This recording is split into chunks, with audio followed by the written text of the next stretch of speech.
Na kwa sababu ya kumshukuru Mfalme Zumaridi Mungu wangu chini ya jua kwa neema yake ya kipekee aliyoweza kutukirimia wana Mungu wake siku njema leo kuweza tena kuingia kwenye madhabahu yake takatifu, madhabahu kuu aliyoweza kuiteremsha chini ya jua ikiwa ni tarehe 26 ya mwezi wa 3 mwaka 2025. Tumeweza kuingia siku njema leo, siku ya Jumatano, ikiwa ni maombi ya awamu ya kwanza, maombi tuliyoweza kuingia katika madhabahu majira ya saa 8. Kabla tujaanza maombi haya, tuko na maombi kwa habari ya kuweza kujiombea sisi kama kanisa, kuvunja maroho yote, kuvunja uchafu wote, ili kuweza kumruhusu Mfalme Zumaridi kumpa nafasi kwa habari ya kuweza kutupa vitu vya samani ndani yetu, ikiwepo mwanga, kiti cha utawala, lakini pia vazi. Kabla tujaanza haya maombi, baba yetu Mfalme Zumaridi alianza kwa kuziandaa roho zetu kwa habari ya kutujenga, kwamba tuweze kuingia sasa kwa habari ya kuweza kuvunja mabaya yote yaliyoko ndani ya roho zetu sisi kama kanisa. Maana siku zimeisha, muda umeshakwisha kuisha kwa habari ya kwenda sasa kupokea ni mwanga. Mfalme Zumaridi aliweza kusema sisi mambo mengi sana kwa habari ya kuweza kuziandaa roho zetu. Baada ya hapo, tulianza kwa kuabudu wimbo mmoja. Baada ya kuabudu wimbo mmoja, tukamshukuru Mfalme Zumaridi, tukajitakasa. Baada ya kuweza kujitakasa moja kwa moja, tulianza kulitakasa anga, ikiwemo sasa pamoja na kuweza kuwapiga ni wachawi.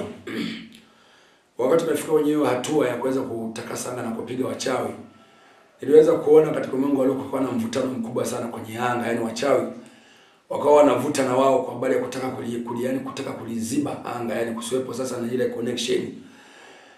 Nikaendelea kushuhudia hiyo hali sasa, wachawi wakiendelea kuvuta, lakini sisi tunazidi, Mfalme Zumaridi anazidi naye kuvuta kwa habari ya kuweza kuwatoa waweze kuliachia ni anga, ili kusudi tuweze kuendelea na maombi.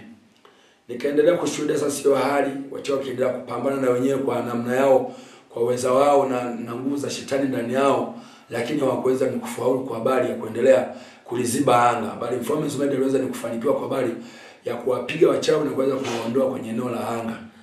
Tuliendelea na maombi. Baada ya tumetoka kwenye hiyo hatua moja kwa moja, tuliingia sasa ni kwenye hatua kwa habari ya kuweza sasa ni kujiombea sisi. Mfalme Zumaridi akiwa amesimama mbele yetu kama kipaumbele kwa habari ya kuweza kutuombea sisi. Baada ya tumefika hiyo hatua moja kwa moja, Mfalme Zumaridi alianza kwa kuniuliza ya kwamba kwa nini nyinyi kama kanisa, kwa nini hamzihurumii roho zenu? Kwa nini roho zenu hamzisamini? Yaani roho mnaziacha tu, yani zinateketea, wala hamzijali kabisa. Ina maana sasa kama bila mimi Mungu kwa habari ya kuweza sasa kujitoa, akaniambia kwamba hebu tazama uone mimi ninavyozisamini roho zenu, ninavyozijali. Huko kote ni kuzijali roho zenu, kuweza kuzisamini, ndio maana ninaziombea. Tazama uweze kuona. Nimemaanisha ya kwamba kukwambia kwamba kwa nini roho zenu hamzisamini, hamzijali kabisa, wala hamzizingatii kwa habari ya kuweza kuangalia kwamba je, roho zenu ziko katika mazingira gani? Yani hakuna naye tafakari kwa kuweza kutafakari kwamba je, roho yangu ina hali gani, au roho yangu iko kwenye nafasi gani? Mpo tu. Na ndio maana nasema kama kwa nini mmeziachaniza roho zenu?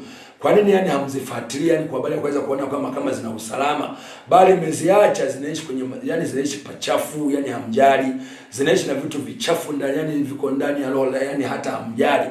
Na ndio hiyo maana ambayo nimekuambia kwamba kwa nini hamzijali roho zenu?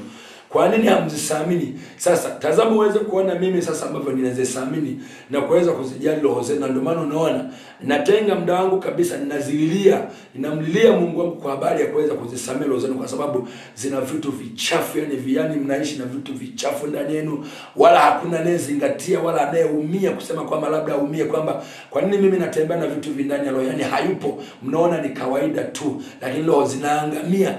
Roho zinaangamia, nawaambia roho zenu zinaangamia, ninyi hata hamzijali, mnaziangalia tu. Akaniambia kwamba mimi Mungu nimewapa mbinu kwa habari ya kuweza kupigana katika Mungu wa roho, lakini hii vita inakuwa ni ngumu kwenu, yani mnashindwa kabisa kwa habari ya kuweza kupiga vita za rohoni. Vita za rohoni zimewaelemea, na ndio maana sasa unaona hata roho mnazitelekeza, hamzijali kabisa roho. Mfalme Zumaridi akaniambia kwamba sasa kwa muda uliobaki huu, ina maana kama bila mimi Mungu sasa kuweza kuingia, yani yani kuingia kabisa kwenye magoti kumlilia Mungu wangu kwa habari ya kuweza kuwasamehe. Sasa mngeweza kupokea kitu gani? Kwa sababu hata maombi ambayo sasa mnayaomba nyinyi kama kanisa sio kwamba yananigusa kabisa, ni kwamba yale ya uchungu kabisa, yani kwa habari ya kuweza kuzidilia kabisa roho. Mnaomba yale maombi ambayo sio yale ya ndani kabisa, yani ya uchungu kwa habari ya kuweza hata kulia, yani kwamba mkaumia kwa habari kwamba kwa nini roho yangu mimi ni chafu. Na wengine hata mjali kabisa, mnaona kwamba ni kawaida tu, lakini roho nyingi ziko pale pachafu, zinaishi na uchafu ndani, yani zinazingirwa na mainzi ovyo ovyo tu, lakini nyinyi hamjali, mnaona kwamba ni kawaida tu. Inafika wakati kuna wengine sasa unaona kwamba akaniambia kwamba roho ya haki, yani mwili mnapokuwa mnaushuhudia kwamba mwili unaona, mwili kila siku kanisani upo, mwili kila siku nikitamka mimi Mungu kwamba mnahitajika, yani mwili unauleta ile haki. Sasa kwa kama ni kuabudu sinaabudu, kama ni kanisani sinahudhuria, ibada zote sinaenda, lakini vita za roho zimewaelemea, na mimi Mungu natazama kwenye roho. Na ndio maana nasema kwamba roho mmezitelekeza, roho hamzijali kabisa, hakuna naye, yani hakuna mwenye uchungu na roho yake, mmeziachaniza roho. Matokeo yake mnanisimamishia miili mimi Mungu, na roho zenu mnaziacha zinatanga tanga ovyo. Wapo wengine mnasema kwamba mimi Zumaidi kwa kweli alinikomboa, amemtoa kabisa duniani, kwamba mambo ya dunia tena siyafanyi, nilikuwa mzinzi, nilikuwa mlevi, sasa hivi siendi bar, siendi kulewa, siendi sipiani, siendi kuzini. Wakati huo yani mwili sasa unaona kwamba mwili hauendi kushiriki hivyo vitu kwa habari ya kwenda, kama ni kwenye pombe hauendi, kama ni kwenye kilabu hauendi, yani mwili haushiriki vyovyote. Lakini je, roho zenu sasa zimeokolewa kweli? Roho zimeokolewa? Je, roho zimetulia kama ambavyo mnanisimamishia miili kwa kusema kwamba mimi Mungu nimewaokoa? Miili yenu inapokuwa inaonekana imetulia, lakini roho mbona zinatanga tanga? Lakini mbona roho kama ni kuzini zinaendelea kuzini? Mbona roho kama ni pombe zinaendelea kwenda kulewa? Mbona roho kama ni uongo unasema kama mimi Zumaidi ameweza kunikomboa, amenitolea uongo ndani yangu, lakini mbona roho zinaendelea kudanganya? Mnanisimamishia miili kwamba miili inaonekana kwamba hanidanganya, lakini roho zenu mbona zinanidanganya mimi tena kwa kiwango kikubwa, kwamba yani zinanidanganya. Na ndio maana nasema kwamba mmeziachaniza roho zenu, mmeziachaniza kwamba zinaishi na uchafu ndani, wala hakuna anayeumia. Yani hayupo, nikitazama kanisa zima hayupo anayeumia kwa habari hata ya roho yake, kwamba zile dhambi ambazo anakuwa anaishi nazo ndani yake, yale matendo. Mmebakiza haki ya mwili, yani haki ya mwili imeweza kusimama mbele yenu. Mnaona kabisa kwamba tumeokolewa kwa sababu mpo katikati ya kanisa, mnahudhuria ibada, mnashiriki na tiba mbalimbali, lakini mimi Mungu ninatazama roho. Na ndio maana nimekuja sasa na uchungu kwa habari ya kuweza kuzidilia roho, yani roho ndani ya kanisa, yani roho zote zinaishi kwenye mazingira machafu. Roho zingine zinazungukwa na mainzi, na maana kama hizi anazunguka, na maana roho ni chafu. Sasa je, mwanga wangu mimi Mungu sasa mngeweza kupokea mkaweka wapi kama roho zinaishi na uchafu namna hii? Kama roho hata mzijali, kama hata vita za roho ni kwamba zimewashinda, kwamba yani hamna ujanja wala hamna uwezo wa kuweza kupambana na hizo vita za roho. Na ndio maana unakuta sasa miili mmeituliza, kwamba mwili kweli hauendi kuzulula, kweli mwili umetulia, lakini roho zinazulula muda wote, zinazulula, ziko mitaani zinazulula, yani kwamba yani zinatafuta. Unakuta roho inakumbuka mpaka yale matendo ambayo mwili uliweza kutenda kwa kipindi cha nyuma, yani unakuta roho inasafi, lakini wakati wa mwili uko pengine kanisani, uko hekaluni, umetulia kabisa. Na hapo sasa kuna jihesabia kama unasema kwamba mimi Zumaidi kwa kweli ameniokoa, nilikuwa mzululaji sana, nilikuwa natembea bar, nilikuwa natembea kwenye makasino mbalimbali, nilikuwa natembea kwa nazulula, nilikuwa nafanya starehe zote, kwamba mwili sasa unaonekana wakati wako kwamba umetulia, lakini roho haijaacha, inazulula kwenye makasino, inazulula kwenye mabaa, inatembea uongo, inaendeleza kama kawaida uongo, wakati wa mwili unaonekana umetulia hekaluni. Sasa kwa nini roho akarudi tena kama kwa nini roho sasa, kwa nini mmekubali kulizika namna hii, kwamba mmetulia kabisa, kwamba mmeruhusu haki ya mwili iweze kuwaendesha ndani yenu, kwamba inakuwa inatangulia haki ya mwili kuweza yani kwamba inawaaminisha kwamba mko salama, kwa sababu mnanisikiliza mimi, kwa sababu mwili nikiuita unakuja, kwa sababu mwili nikisema tulia unatulia. Lakini mimi natazama roho, nikitazama roho zenu sasa hasijatulia. Roho nyingi ni chafu, roho nyingi zinaishi na uchafu, zinaendekeza ni dhambi, yani zile Dhambi ambazo mimi Mungu ninazikataa ndani ya kanisa, kwa sio kama zibiani dhambi zinaendelea. Miili inaonekana imetulia kabisa, kwamba mtu anasema mimi uzinzi nishaacha, lakini uzinzi wa rohoni, roho inaendelea kuzini kama kawaida. Mwili unaonekana haupeleki mwili kwa habari ya kwenda kushiriki, lakini roho inazini, na yani inazini. Ndio akanisema, na ndio maana nimewaambia kwamba kwa nini roho zenu mmekubali, mmezitelekeza, yani mmezitelekeza wala hamzijali. Tazama mimi sasa ambavyo ninapata uchungu nikizitazama hizo roho, jinsi ambavyo nyinyi mmeweza ni kuzitelekeza wala hamzijali kabisa.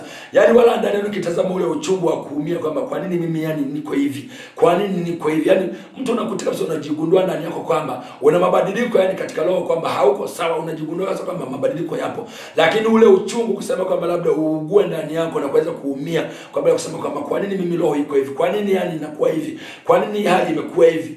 Vita za rohoni zimewaelemea, katika kama vita za rohoni zimewaelemea. Yamkini mimi Mungu nimewapa tekniki kwa habari ya kuweza kuzishinda hizo vita za rohoni, kwa sababu haya yote yani ukiona roho inaendelea kuwa sehemu ambayo ni chafu, haiko katika usalama, ina maana hizo ni vita za rohoni, kwamba zimekushinda kwa habari ya kuweza kuzipiga. Maana ili roho iweze kwenda vibaya ni zile vita za rohoni, maana vitu vyote vinaanzia rohoni. Ina maana unapoweza kwa habari ya kuweza kuzishinda vita za rohoni, na roho yako itakuwa sehemu ambayo ni salama, itakuwa sehemu salama. Lakini kwa nyinyi sasa imekuwa ni vigumu kwa habari ya roho zenu kuwa sehemu salama, kwa sababu vita za rohoni mmeshindwa kwa habari ya kuweza kuzipiga.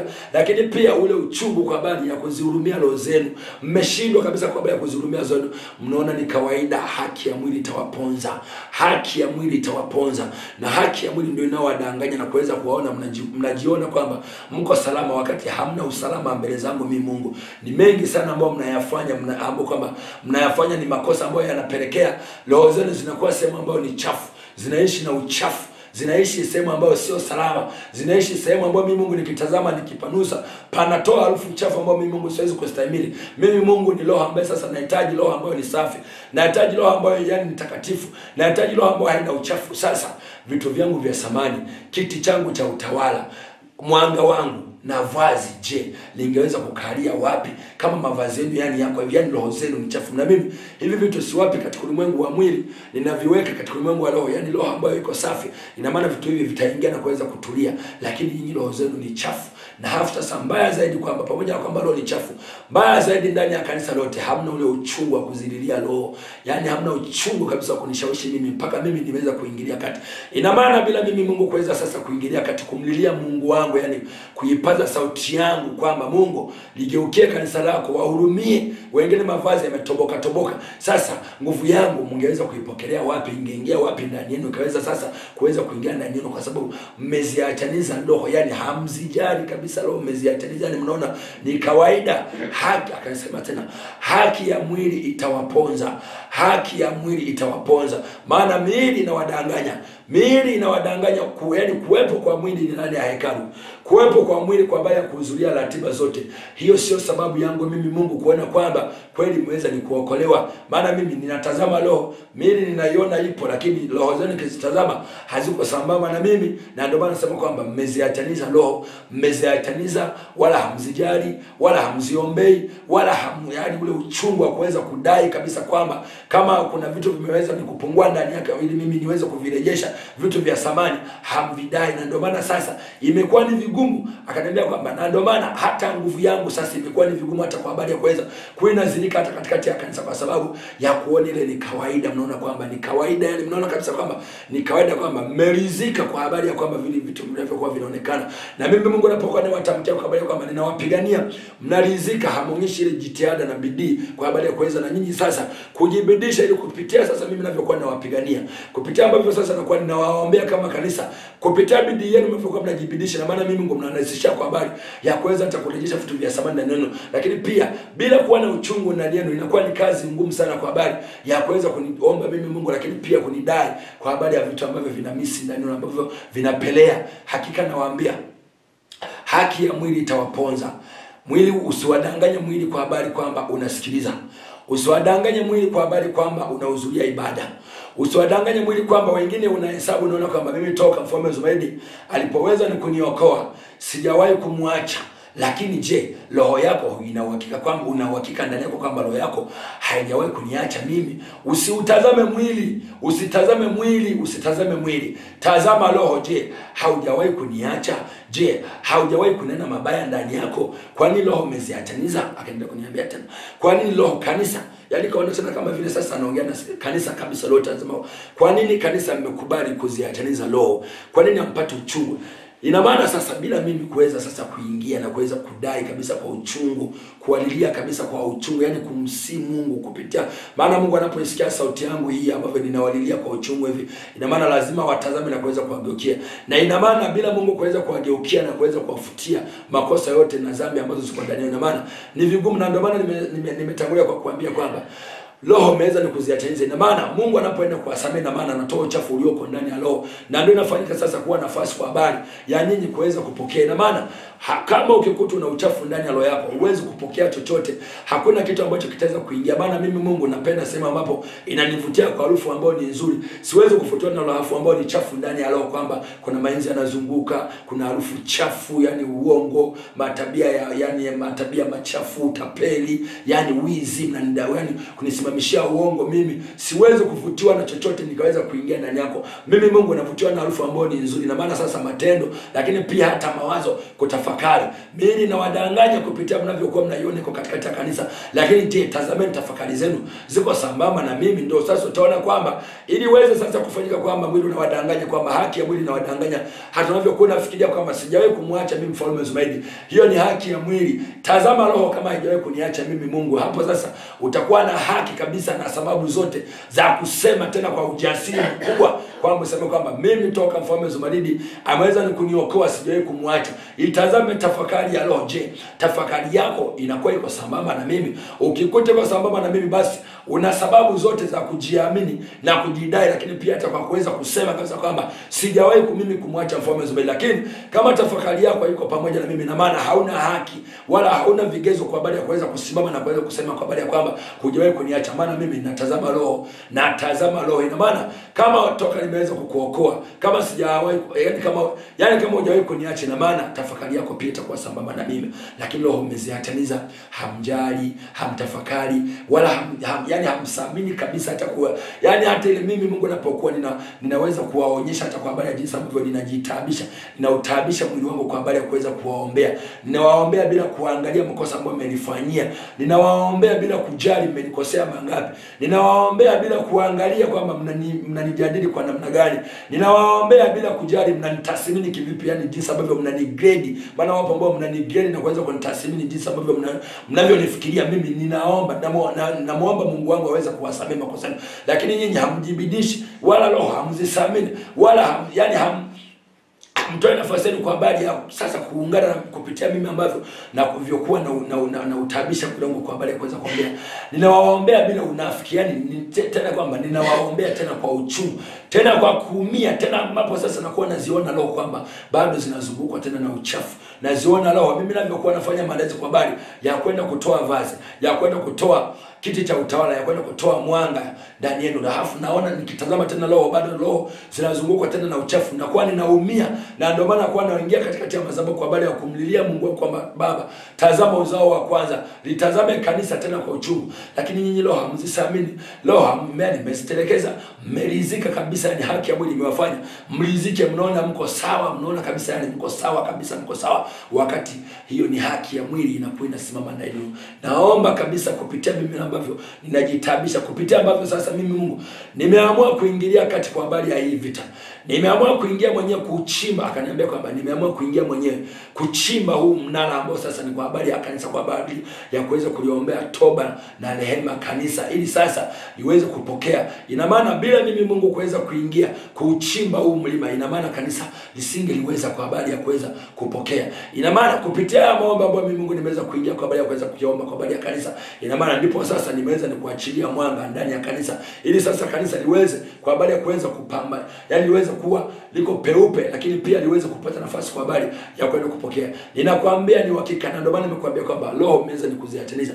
Ina maana kama roho msingekuwa mjaweza kuziataniza, wala mimi Mungu nisingeweza kwa habari ya kuweza kuyafunua haya, au nisingeweza kwa habari ya kuweza kuyasema haya. Lakini tazama uweze kuona, maana nimekuwa nikiangalia kadri muda ambavyo unazidi nikusogea, sioni uchungu ndani ya roho kabisa. Yani sioni, yani hata ile mwanadamu kwa habari ya kuweza kudai kabisa, yamekuwa ni malalamiko tu, ni malalamiko. Mwili akarudia tena kwa habari kusema kwamba yani usione mwili umetulia hekaluni ukalizika na kuona kwamba mimi niko sambamba na Mfalme Zumedi. Itazame roho yako, tazama hatua za roho yako, tafakari zako, matendo yako, na yani jinsi unavyokuwa unawaza. Lakini pia tazama jinsi ambavyo unakuwa ni grade mimi, yani tazama unavyokuwa unavyokuwa unatoa tathmini zako kwa habari yangu mimi. Hapo sasa ndipo utakuwa uweza kugundua na kuweza kuona kwamba je, uko sambamba. Tazama kabisa, tazama haki ya mwili itazameni isije kuwaponza.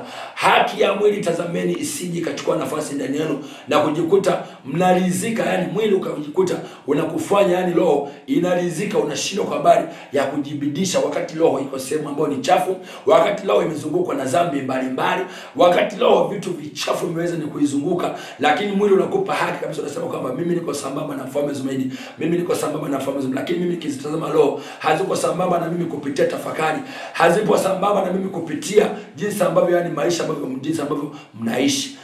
Basi baada ya hapo Mfalme Zumedi akasema kwamba naomba uchungu wa roho ndani yenu. Ninaomba muwe na uchungu, naomba mzihurumie roho zenu. Naomba msijali kama mimi ambavyo ninazijali roho, maana ninazitazama na pia ninaziona jinsi ambavyo roho zinaangamia zikiwa ndani ya miili. Zinaangamia, yani zimekosa sasa ni msaada. Sasa nimeziletea msaada mimi roho zenu. Nimeleta msaada kwa habari ya roho zenu ili kusudi niweze kuzinusuru, maana nikazitazama zinahangaika, yani roho zinahangaika ziko ndani ya miili yenu, lakini hazipati msaada. Mnazidi kuzichafua, mnazidi kuzipaka uchafu roho zikiwa ndani yenu, zimekosa ni msaada. Huu ni msaada nimeweza kuziletea sasa roho zenu. Naomba kabisa kupitia mimi ambavyo ninajibidisha, kupitia jinsi ambavyo mimi ninaingia kwa uchungu, kupitia yani ninavyozitazama roho zenu naziona bado zinazungukwa na uchafu, napata uchungu mkubwa sana. Naomba na nyinyi kwa upande wenu basi muugue kwa kiwango hicho, yani muumie kabisa, muugue ndani yenu, yani ndani ya roho mpate yale ule uchungu ndani ya roho kwa habari ya kwamba kwa nini nakuwa hivi, kwamba mimi Mungu nafanya harakati zote, nafanya hatua zote kwa habari ya kwenda kuwapa nguvu ndani yenu, vazi ndani yenu. Lakini litawezaje kuingia vazi, litawezaje kuingia mwanga ndani yenu, lakini pia kitu cha utawala kitawezaje kupata nafasi ndani yenu kama roho zenu mmeweza kuziataniza na mmezitelekeza? Lakini pia hamzijali, hamziombei, hamzitakasi, hamnidai mimi Mungu niweze kutoa, bali imekuwa ni kwa habari ya kuweza kuendekeza. Unakuta mwili jinsi ambavyo nimesema kwamba mwili, angalieni mwili usije kuwaponza. Mwili umesimama, lakini roho yako inawaza vitu vichafu. Inawaza dunia tu, inawaza dunia kuanzia, yani ni siku nzima inawaza ni dunia. Alafu wakati wa mwili uko katikati ya hekalu, iko katikati ya hekalu. Na ndio sasa tunakupa haki ya kwamba mimi niko pamoja na Mfalme Zumedi. Naona jikuta unasimama, lakini katika ulimwengu wa roho unakuwa hauko pamoja na mimi kupitia tafakari unayokuwa unatafakari. Zihurumieni roho, toweni haki ya mwili, haki ya mwili isije kawaponza. Haki ya mwili itawafanya roho ziweze kuangamia.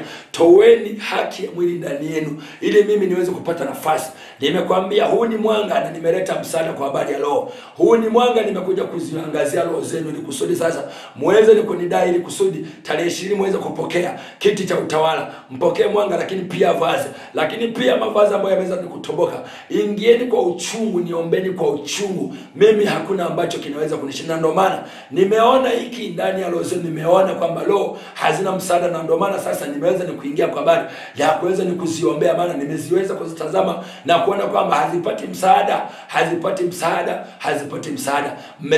Mmezitelekeza, mnazidi kuzitwika uchafu, mnazidi kuvuta vitu vichafu, mnazidi kusogeza uchafu baada ya kwamba muweze kufukuza. Naomba kabisa muwe na uchungu ndani yenu kanisa.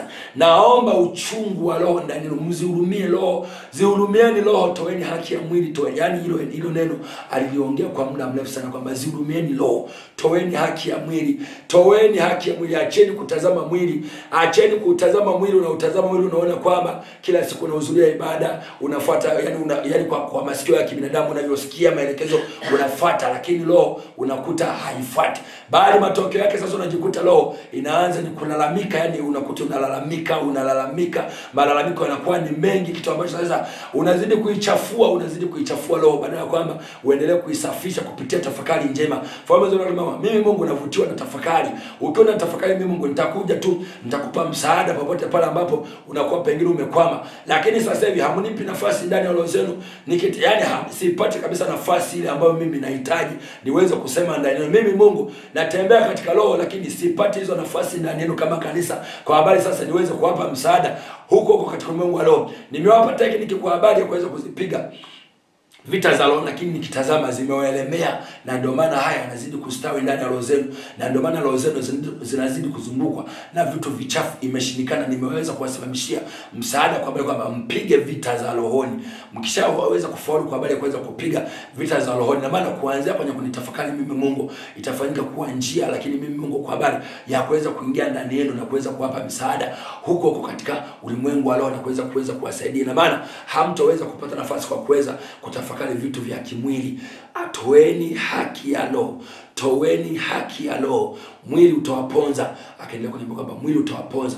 Basi baada ya hapo tukaanza kupiga sasa maroho, kaanza kupiga maroho. Mfalme Zuma alivyokuwa kinataja maroho ya jongo, maroho ya nyoka, maroho ya fisi, maroho ya kenge, yote Mfalme Zuma anasema kwamba haya yote yamo, mnaishi nayo, yako ndani yenu, mnaishi nayo, yapo kabisa, mnaishi nayo. Maroho mabaya, maroho ya kulalua yamo ndani yenu. Sasa kama haya maroho yako ndani yenu, nategemea mtaweza kupokea kitu gani? Sasa mimi Mungu atakapoenda kuachilia mwanga wangu na kiti changu na vazi langu, vitakaa wapi kama ndani yako una roho ya kenge, una roho ya fisi, una roho ya bata, una roho ya kinyonga, una roho ya jongo? Yote hayo yako, yani yote hayo mnaishi nayo, yako ndani yenu. Sasa mwanga wangu na kiti changu na vazi langu vitakalia wapi? Na ndio maana nawaambia kwamba toweni haya yote, hayana nafasi.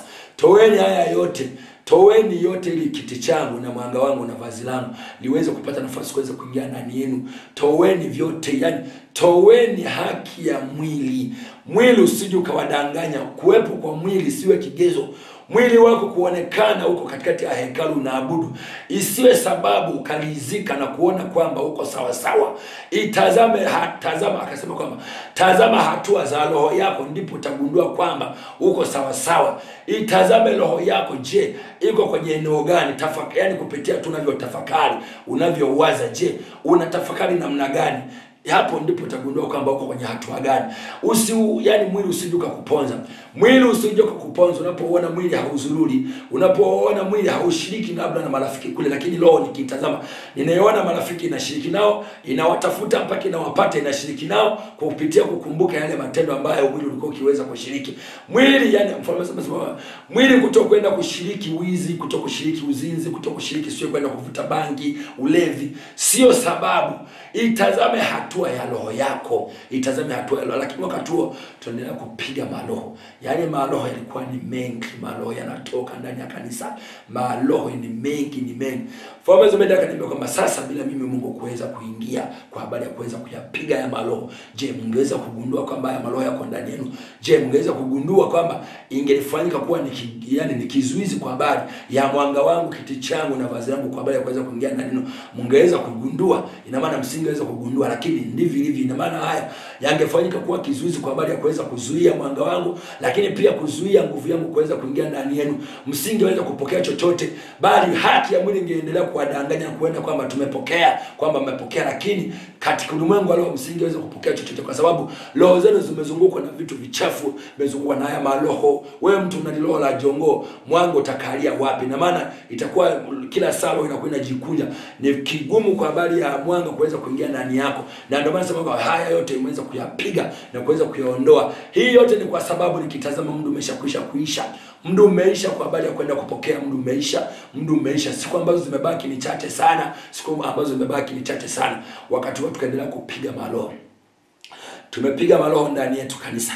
Tumepiga maroho kwa muda mrefu, yani tumepiga. Mfalme Zubeda alikuwa anaibua tu maroho machafu, yani maroho yakawa yanaibuka tu ndani yetu. Akasema kwamba haya yote msingeliweza kupokea chochote Mwili ungeendelea kuwadanganya kwamba mngeonekana mmepokea, lakini hakika msingeweza kupokea, maana mimi nawaletea katika roho, siwapi katika mwili, na wapa katika roho. Sasa na haya yako ndani ya roho zenu, maroho machafu ndani yenu, kutokupendana. Mfalme anasema, mara ngapi mimi Mungu nimewafundisha kwa habari ya upendo? Mara ngapi nimewafundisha kwa habari ya kupendana? Je, mnapendana? Mbona nikitazama upendo wangu siuoni ndani ya kanisa kwamba hampendani? Sio kama mnapendana, hampendani. Hata mimi Mungu napokuwa nimesimamisha kwa habari ya kwamba msameheane, hamsameheani kabisa, ile kutoka rohoni kwamba nimekusamehe, bali mnapeana msamaha ya mwili, na ndio maana upendo hauziliki. Mimi Mungu na upendo wa ajabu mno. Hebu tazama uone mimi ambavyo ninawapenda. Tazama uone mnanikosea mangapi, mangapi mnanikwaza, mnanisema mangapi na yote ninayajua, mnanijadili mangapi, lakini mbona mimi sibagui? Napoleta msamaha ninawasamehe wote, na hata napoingia kwa habari ya kuweza kuwaombea, ninawaombea wote bila kuwabagua kwamba huyu alinisema, huyu alinijadili, huyu alinigrade mwili wangu, huyu yani anifanyeki, bila siangalii hayo. Ninawakusanya wote, ninawaombea msamaha mmoja kwa Mungu wangu, yani nawapandisha wote kwa pamoja. Huo ndio upendo wangu mimi Mungu, ambao sasa nishakuja kusudia sana katika kanisa, lakini hauzili kwa upendo, bali mnaendekeza upendo wa kinafiki. Hampendani nyinyi kwa watu kanisani, hampendani, mnapendana kinafiki. Hata nikiwauliza kwa habari ya kwamba mmesameheana, baba tulishasameheana, lakini hamjasameheana, yani ule msamaha wa kutoka ndani ya roho haupo. Nikutazama kwamba mjasameheana, bali ni ile kuonyesha mwili. Ndio maana nasema kwamba toweni haki ya mwili, itawaponza. Mwili unaonekana kama mtu, yani kupitia vile vitendo unavyokuwa unamfanyia, lakini ukitazama roho sio kwamba unakuta umemsamehe, au kwamba unavyokuwa unatamka kwamba nimekusamehe kabisa, yani nimekusamehe kabisa, nimekusamehe, unakuta unatamka tu hivi, lakini ndani ya roho inakuwa. Na ndio maana upendo wangu mimi Mungu umekuwa ni vigumu kwa habari ya kuweza kuzilika, lakini mimi Mungu na upendo wa ajabu sana. Mimi Mungu na mshikamano wa ajabu sana, na ndio huo sasa ambao ninakuwa nauonyesha napokuwa naingia katikati ya madhabahu, napokuwa ninawaombea, naonyesha upendo wangu, naonyesha mshikamano wangu kwa habari ya kuweza kuwashika bila kuwagrade, bila kuangalia makosa ambayo mmenifanyia, mmenijadili mangapi, mbona mimi siangalia hayo. Na huu sasa ndio upendo wangu. Lakini kwa nini nyinyi kanisa, upendo wangu mimi Mungu umeshindwa kuweza kuonekana? Kama mngelikuwa mnapendana, msingelikuwa mnafanyana hayo. Lakini sasa hivi haya maroho ambayo mimi nayataja, mengine mnafanyana nyinyi wenyewe ndani kwa ndani, mnalaluana kwa maneno makali ndani, nyinyi kwa nyinyi mnalaluana. Hiyo yote ni kwa sababu hampendani. Kama mngelikuwa mnapendana, ni vigumu sana kulaluana, ni vigumu sana kumlalua mwenzako. Lakini kwa sababu upendo wangu mimi Mungu umeweza kushindiani kwamba imekuwa ni vigumu, nimetumia mbinu zote, nimetumia mbinu nyingi sana kwa habari ya kuweza upendo wangu uweze kuzilika ndani yenu, lakini imekuwa ni vigumu. Mmekuwa mkisimamishana upendo wa kinafiki tu, yani ule upendo wa mwili, yani ile eneo la kwa habari kwamba tutoe haki ya mwili. Ameliongea, yani ameliongea mno. Huko anaendelea kuvunja, mara akasema toweni haki ya mwili, itawaponza. Msidanganyane kwa kuonyeshana miili, maana wengine hata mimi mnakuwa mnanionyesha miili yenu, kwamba unaonyesha mwili kwamba huu hapa umetii, unakusikiliza, unakupenda, lakini roho yako inakuwa haina upendo na mimi hata kidogo. Lakini mwili wako unausogeza kwangu, unaonyesha kwamba mimi baba nakupenda, baba niko pamoja na wewe, lakini nikiichungulia roho yako haiko pamoja na mimi. Toweni. Akaendelea sasa kuniambia kwamba kwa nini upendo wangu hauonekani? Mbona mimi ninawapenda, mbona mimi ninawajali, mbona mimi ninawasamini, tena nina ule uchungu kabisa ndani yangu, yani ule uchungu wa ndani kwa ndani kabisa, kwamba nakuwa ninaumia nikiwatazama, nikitazama roho zenu jinsi ambavyo zinakuwa sasa ziko pembeni, nakuwa ninaumia. Huo uchungu na huo upendo ndio unanifanya nakuwa ninaingia kusugua goti kwa habari ya kuweza kuwaombea. Na Mungu wangu kwa sababu ni mwaminifu na anaisikiliza sauti yangu, huwa anasikiliza bila kuangalia kwamba Zumaridi unawaombea wakati wao wengine ambao hawakupendi. Haangalii, baada anasikiliza sauti yangu, uchungu wangu anautazama, na ndipo anapofanya nafasi kwa habari ya kuweza kuwageukia. Utashuhudia tu kupitia mimi kuweza kuingia katikati ya goti kwa habari ya kuweza kuwaombea. Utashuhudia jinsi ambavyo kutajitokeza mwanga mkubwa ndani ya kanisa, na utashuhudia jinsi ambavyo sasa watu hata roho zao zitafunguka kupitia mimi kuipaza sauti yangu, kumlilia Mungu wangu, Na waombeni, upendo. Toweni upendo wa kinafiki ndani yenu. Nyinyi ni wanafiki, mnapendana kinafiki. Mnapendana kinafiki, hamsaminiani, hamjaliani. Mbona mimi ninawajali? Mbona kwa nini mnashindwa kuiga kwangu? Mbona kwa nini mnashindwa kuiga kwangu? Kwa nini mnakuwa mnabaguana? Unambagua mtu kwa sura, unambagua mtu kwa rangi, unambagua mtu mpaka hata yani kwa makabila yenu mnabaguana. Kwa nini? Mbona mimi siwabagui? Onyesheni, chukueni mfano kwangu mimi. Siangalia huyu amenikosea nini, ninapoleta msamaha ninawasamehe wote. Siangalia umenikosea nini, ninapokuwa naingia kwa habari ya kumlilia Mungu wangu na wapandisha wote na kuweza kuwaombea msamaha wote. Toweni haki ya mwili, toweni haki ya mwili. Baada ya hapo tukaendelea kuvunja maroho ya jongo, maroho ya nyoka, maroho ya konokono, maroho ya yani yote alivyokuwa anataja Mfalme Zumaridi, maroho ya kenge yote tulikuwa tunayapiga. Yanaibuka tu ndani ya kanisa, yanaibuka tu. Mfalme Zumaridi anasema bila kuzama roho na kuweza kuyapiga msingeliweza. Nilikuwa ni vigumu kuweza kujigundua nyinyi kama kanisa kwamba haya mnayo na mlikuwa mnaishi nayo. Ni ngumu kuyagundua. Bila msaada wangu na bila neema yangu msingeweza kugundua. Mngejiona mko sawa, mngejiona mko safi, na mngejiona hata mimi Mungu ningeamua kwamba ninyamaze, niwape tu kwa maombeni, jiombeni sasa nyinyi muweze kuomba. Mngejiona mko sawa kwamba mmeomba, lakini pia mngeona kwamba mmepokea, lakini msingeliweza kupokea. Vingekalia wapi vitu vyangu kama hivi vitu viko ndani yenu? Vingekalia wapi? Toweni haki ya mwili. Tukaendelea kuvunja tena maroho. Tumepiga maroho kwa muda mrefu.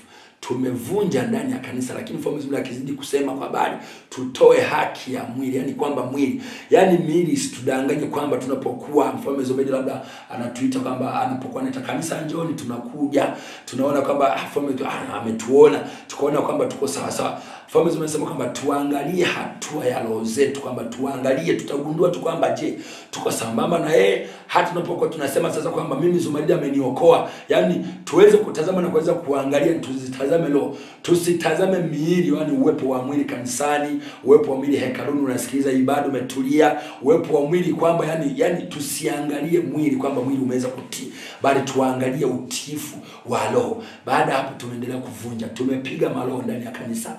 Maroho Mfalme alikuwa anayaibua tu, Mfalme Zumaridi tunazidi kuyapiga. Tumepiga. Yani tumepiga kwa kweli kwa kiwango kikubwa sana kwa habari ya kuweza kuyatoa yote, lakini Mfalme Zumaridi aliendelea kuniambia kwamba bila mimi Mungu kuweza kuyafunua haya msingeweza kuyagundua, na ilikuwa ni ngumu kupokea vitu vyangu, msingeweza kupokea. Vingekalia wapi? Visingeweza kukamana. Haya alikuwa yako ndani yenu, yamezunguka roho. Na ndio maana nilikuwa nawaambia kwamba roho, mbona nikitazama roho naziona roho ni chafu, zimezungukwa na uchafu, yani zina vitu, zina mambo ya ajabu. Lakini sasa kupitia kwenda kuyapiga utashuhudia mwanga. Maana nimekwambia nimeleta msaada kwa habari ya roho, nimeziletea msaada roho zenu. Utashuhudia sasa katika kanisa kila ambacho mimi Mungu kupitia maombi haya, kupitia sauti yangu kuweza kuipaza kwa Mungu wangu, mtakwenda kushuhudia katika kanisa kila ambacho taenda kukifanya sasa, jinsi kwa habari ya kuzifungua roho zenu ili sasa muweze kupokea. Basi baada hapo tunaendelea kuvunja. Tulivunja kwa muda, baada ya kwa hiyo sauti imeweza kukata, tulivunja kwa muda. Baadaye tuweza sasa kutoka kwa habari ya kuweza kujiombea sisi kanisa kwa habari ya kuweza kuvunja hayo maroho. Tulianza sasa kumsifu Mfalme Zumaridi kwa habari ya kuweza kupanda nguvu yake ndani ya vitu ambavyo ameweza ni kuvileta kwa habari ya vinavyoenda kutumika tarehe 20, yakiwemo maji, soda, juice, yani vitu vyote kwa habari ya kuweza kupanda nguvu. Baada ya hapo tulianza kuvunja mabaya sasa, yani kupita sasa nguvu ambayo sasa Mfalme Zumaridi ameweza ni kuipanda ndani ya hivyo vitu, kuweza kuvunja sasa mabaya ndani yetu. Baada ya kwenda kutumia hivyo vitu kwa habari ya kwenda sasa kuvunja mabaya yote na uchafu wote. Baada hapo tumeendelea kuomba mpaka mwisho, sikuweza tena kupata neema ya kuweza kupewa maelekezo mengine. Ninamshukuru Mfalme Zumaridi kwa upendo wake, kutupenda sisi kanisa, kutuombea toba, kutuvunjia maroho yote ambayo tumeweza kuishi nayo bila kujua. Tubarikiwe na Mfalme Zumaridi watumishi. Fuatilia channel yetu ya YouTube kupitia Zumaridi News TV.